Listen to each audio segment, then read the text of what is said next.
why would anyone want to imitate me? That's what he said. He was so humble. Well, the only word you can say to that is duh. But anyway, back to where we were. I judged the Hard Rock Cafe, which that tells you that Elvis didn't care about the trivia. He didn't care if they did it or not. So we're back to the Hard Rock. We have a contest, and it's terrible. Mm-hmm. It is horrible. Anyway, we pick a winner. And I said, I'm out of here. No, you need to stick around and see the main attraction. I've seen enough, Now, it's free beer and free food, so it's kind of hard to leave. So I stuck around to see the main show. And it's a guy with horns, girls. Whoa, there's 12 people on the stage. So we're watching it, and you know what? The guy was very good. So my wife looks at me and says, you need to help do something for him. Yeah, what? She said, no, you need to. He's too good. So what do you want me to do? Whatever it is, you need to help him. So after the show, I was going to walk down and introduce myself, but there's too many women around him. I'm gone. We're out of here. So we go to our favorite Cajun restaurant in Dallas, and there's his picture on the wall. He plays there on Sunday afternoons. Okay, we'll come back. So we go back on Sunday afternoon, and I've never seen in my life a track show. Does everybody know what a track show is? Where they have the recorded music, you sing to it. Karaoke is what I called it. Yeah. So I go, he is rocking the place out. The place is rocking. Whoa, what's going on here? So my friend that owns the restaurant introduced us. And I said, I'm going to be very honest with you. My wife says, I have to try to do something for you. He looked at me like, what? I said, it wasn't my idea. And I told him right out front. So we met for lunch the next day. And shook hands and made a deal. And man, within, 3 or 4 months, we were headlining Las Vegas, selling out state fairs, and it's been a great ride. We still work overseas a lot. We've toured Denmark twice, I think. Yeah. His name was Craig Parker, but I never thought I'd ever be involved with a tribute artist, but he does a great tribute to Elvis, and he's one of the best there is. And I love going around the world doing that with him because, did anybody here ever see Elvis in concert? Anybody? There's a few, okay. But most people have not. So therefore, the best it's going to get for you guys is a tribute show, as long as it's done proper. But I got involved, and I've been with him 15 years, and I'm loving it, to be honest with you. Never thought I would. Yeah, because there are thousands of people imitating Elvis these days, and some of them are pretty tacky and cheesy. Yeah. But ours is not, and I love it. It gives me something to do. Yeah. Are you surprised that we talked about this yesterday? Are you surprised that even 42 years after his death, the interest for Elvis is so huge? Yeah. Sam Thompson, one of his bodyguards, and I, we have a hamburger at a different restaurant in Dallas every Tuesday. And we talk about this, we're still in awe that this is happening today. It just would never be something that we would have ever considered happening 40, even 20 years after, But, he was 42 when he died. Yeah. And, it's just amazing that here we all are together. Elvis is still bringing us together. Elvis friends are forever friends. I can tell you that. I feel that way about it. If you meet somebody through Elvis, you're friends forever. If you don't see him for 10 years and see him, you're a good friend. But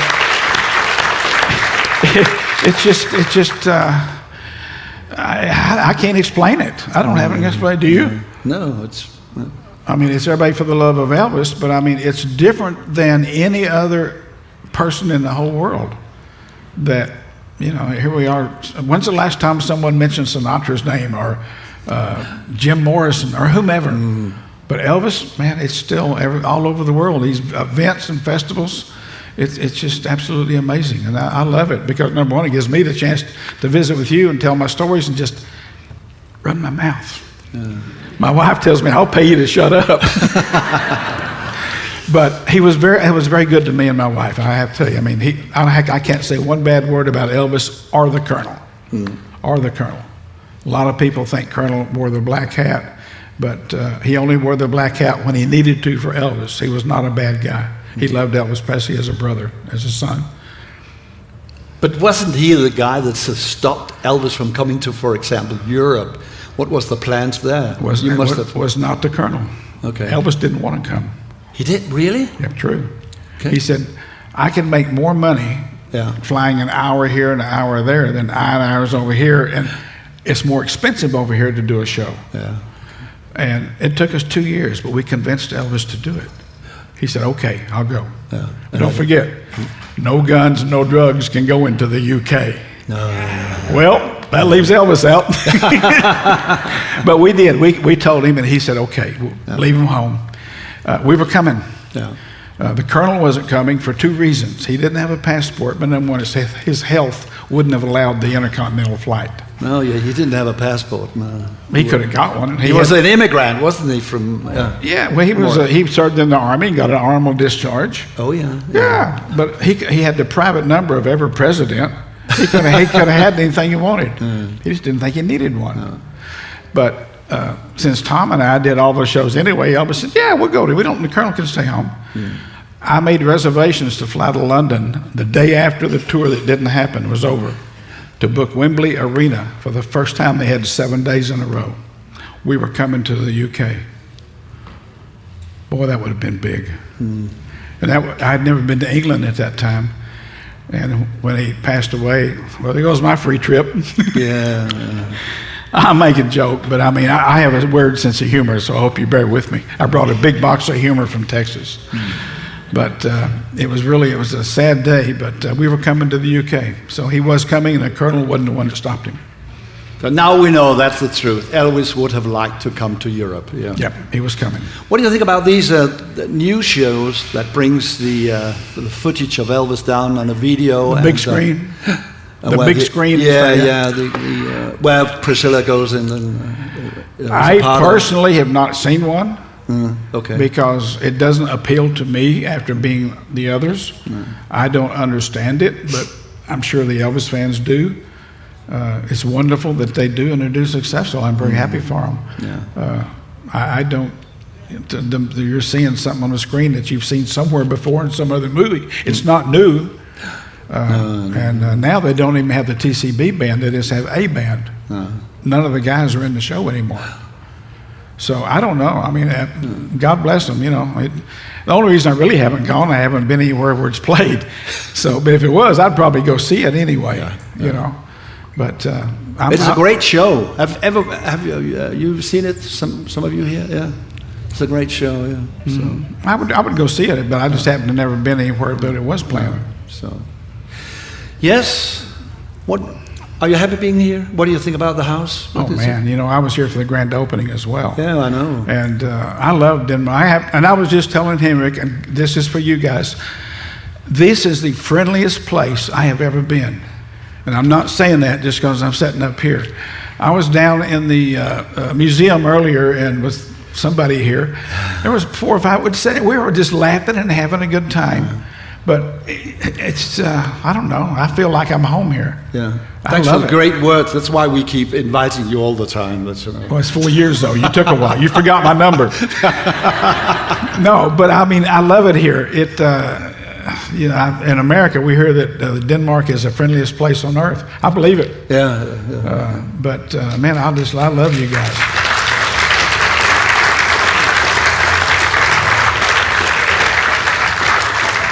Listen, we only have till 3 o'clock. It's 2:45. Any questions? Shoot. Okay, there.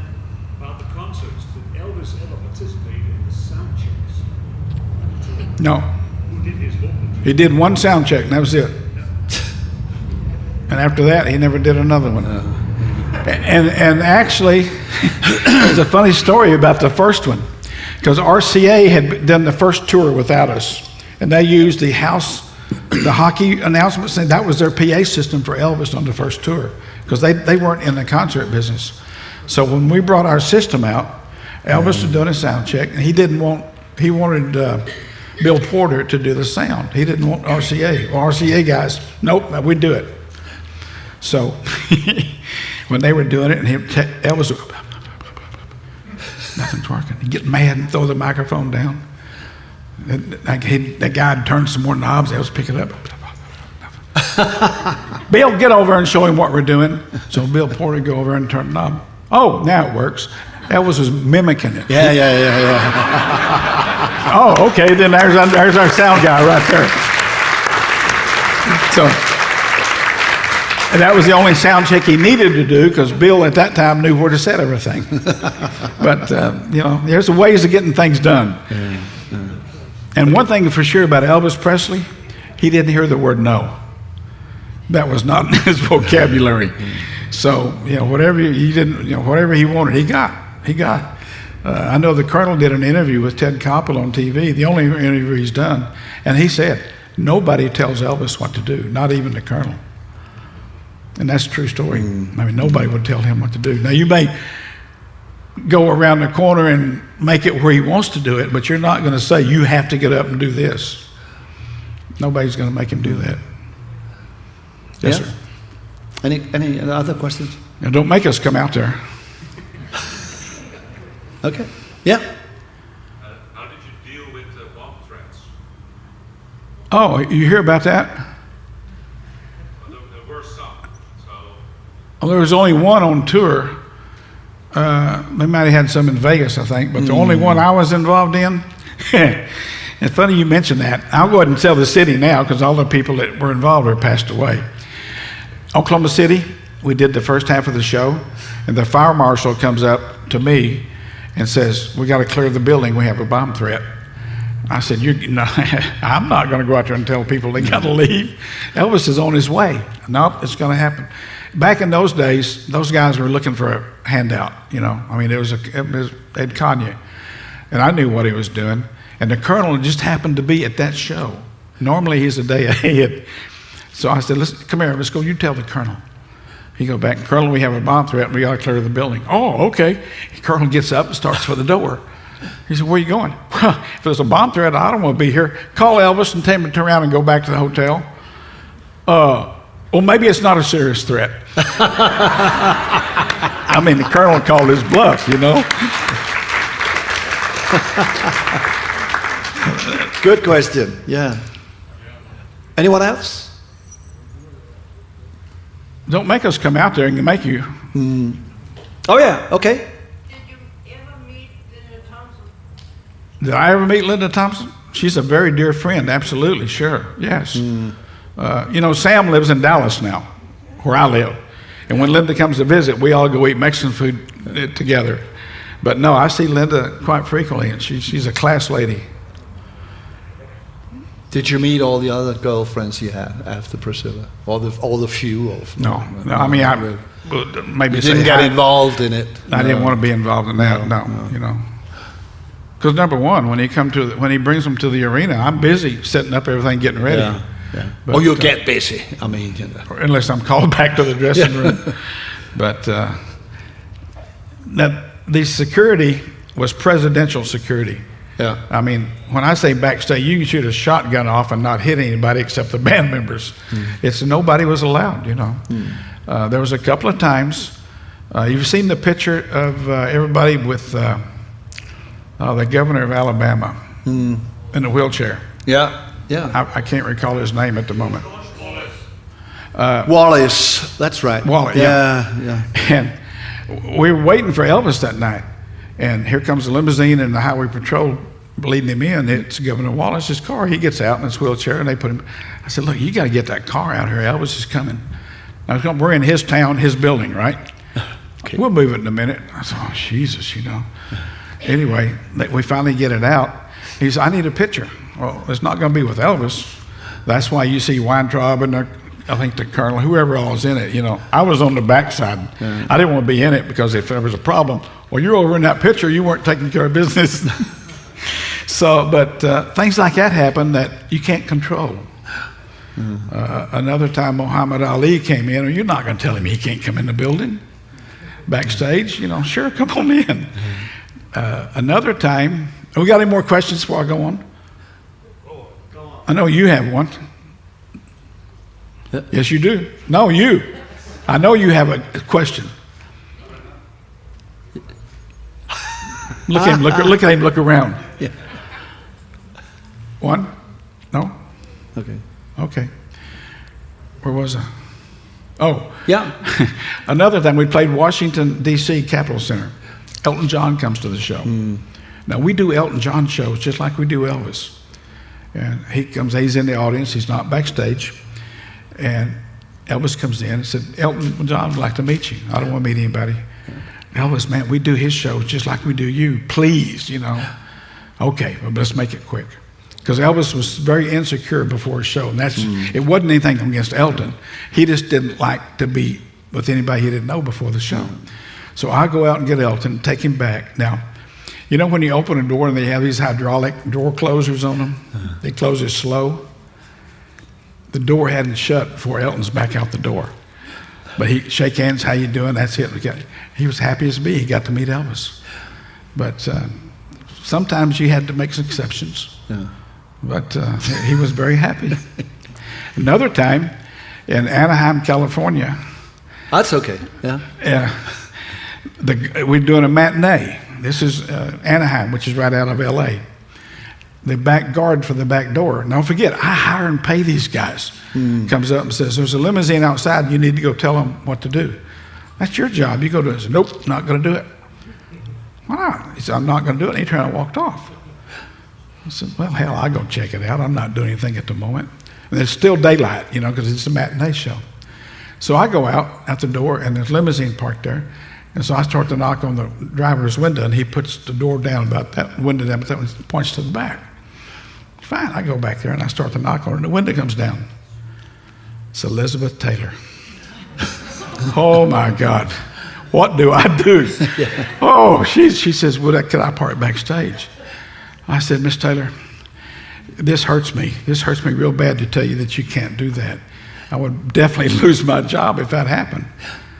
And, okay, well, thank you very much. Rolled it up. She drove around the front and walked in with everybody else. Now, could you imagine walking into Elvis show, Elizabeth Taylor walking in beside you? How cool would that be, you know? But I had to tell her no. So after Elvis passed away, I managed a country act, and we were on the Wembley Festival, the Silk Cut Festival in London, which was a country music show with Marty Robbins and Roy Orbison. And Elizabeth Taylor was playing there in a play called Little Foxes. So my guy and I go see the show. It was a good show. And in London, at the back door, they could come out and sign autographs. He said, let's go get it. I said, you might want to do this one by yourself. Yeah. I said, I don't think it's a good idea for me to go. Yeah. Any more questions? Otherwise, we'll say thank you very much to Charlie. No more? One more? Boy. Okay. There, back there. We have, yeah.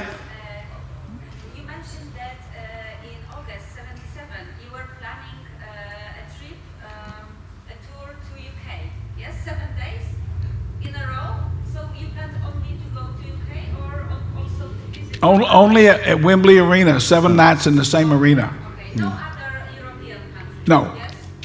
But if that had happened, yes, we would have toured the whole continent of Europe. I know that. From UK, yes? Yeah, only the UK to start. Why UK? We managed the Moody Blues, and we had all the contacts that they had. We did all Led Zeppelin, all the English acts, so we had the right contacts to make things happen in the right way, if you know what I'm saying, for Elvis to go to the UK with no guns and no drugs. That's all I'm going to say. Actually, we also know that there were a huge following in the rest of Europe, but there were a massive following in the UK, right? So that was the best part to go to if you wanted to go outside the US. Well, in Las Vegas, man, the UK had huge fan clubs that would, 100 people would come and go to the Las Vegas shows. And it's amazing. And even after Elvis passed, they would come over for special events, and the Colonel would meet with them. Anybody have a question about Colonel Parker? I knew you had a question. I have a question. What's your connection to Graceland nowadays? What's what? Connection with the Graceland.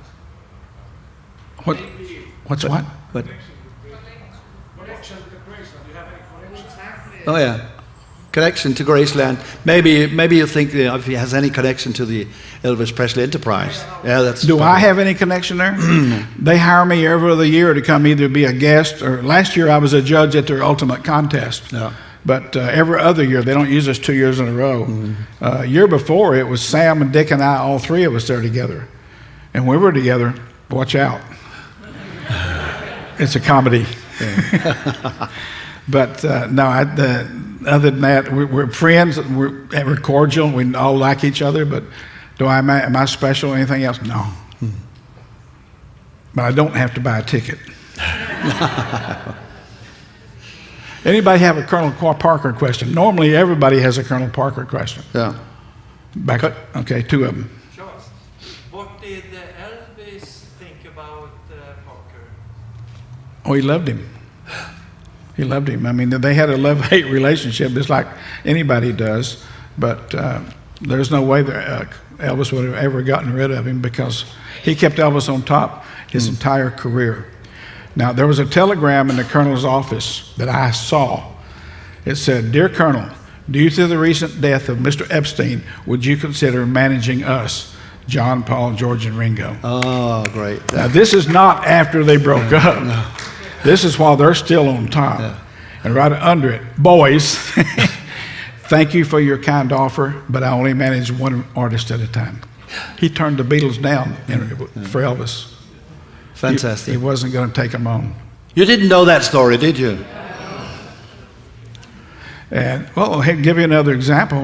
We were having lunch in Lake Tahoe, and he gets a phone call right before going to lunch, and it was NBC. Now, back in those days, there was only 3 TV networks in America, and they had a cancellation for some show the next week, and whatever deal the Colonel made for his movies, he had the right to negotiate for future stuff after so many years. And I don't remember what movie it was, but I heard his end of it. And he said, "Okay, you can have one run next week and one rerun, $750,000. Okay. Done deal." Yeah. Before Elvis woke up that day, he made $750,000 for something he did 10 years ago. That's a hell of a manager to make those deals for you. Yeah. Yeah. It's just about 3 o'clock.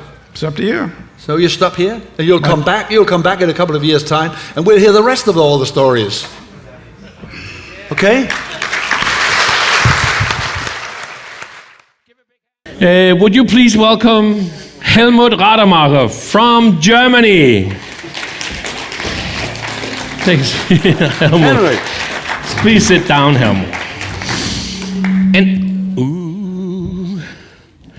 And the reason for this little talk is that sometimes you go to an event and the gentleman or the lady next to you, you have no idea who they are, and they could do all sorts of things. And Helmut has actually been a guest last year, this year. You have been here before with your lovely wife. And when I tell people, I said, "Did you know that Helmut was actually producing Elvis records in the late 70s?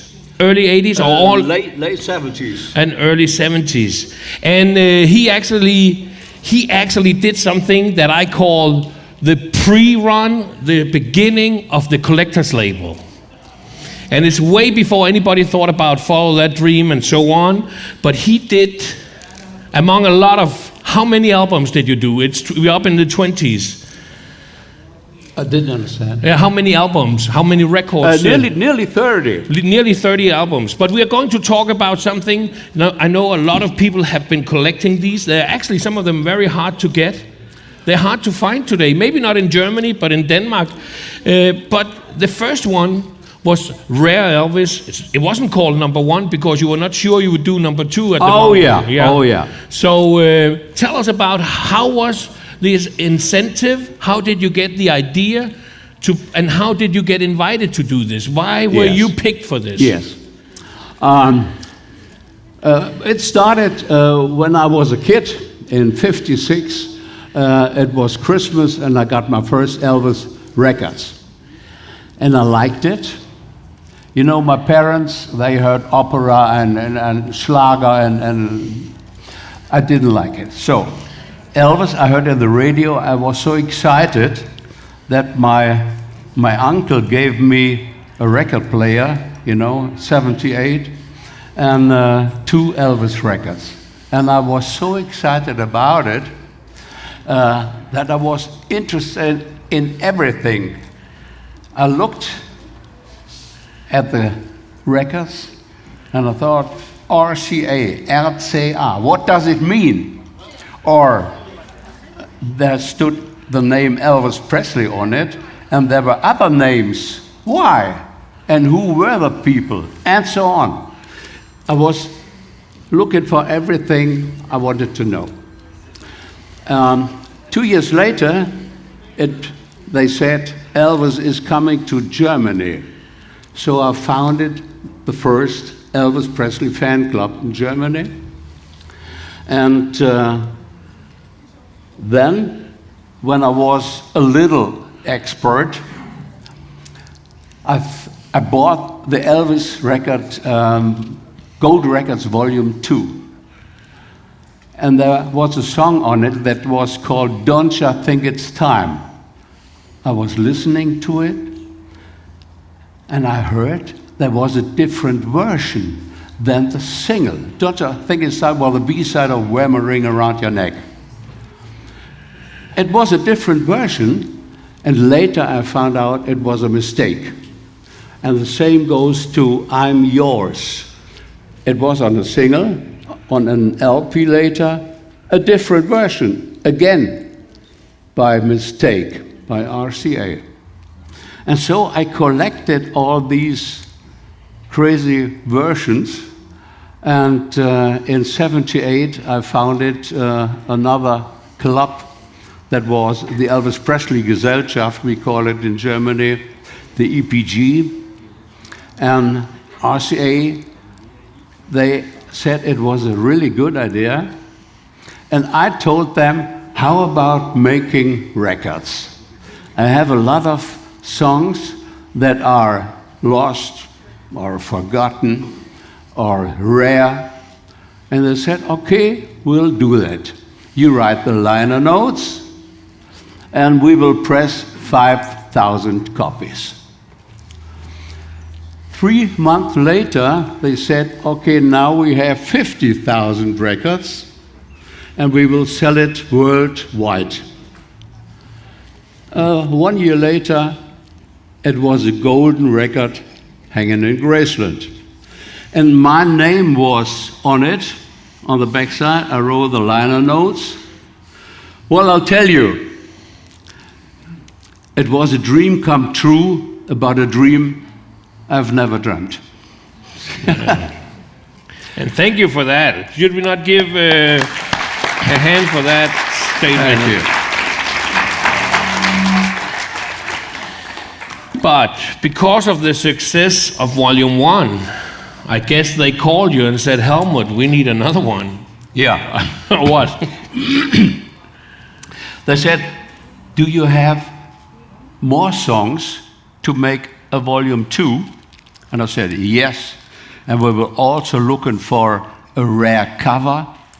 And I also wrote the next liner notes. This time we found on it some songs that were before on boxes, but they were deleted and so never available.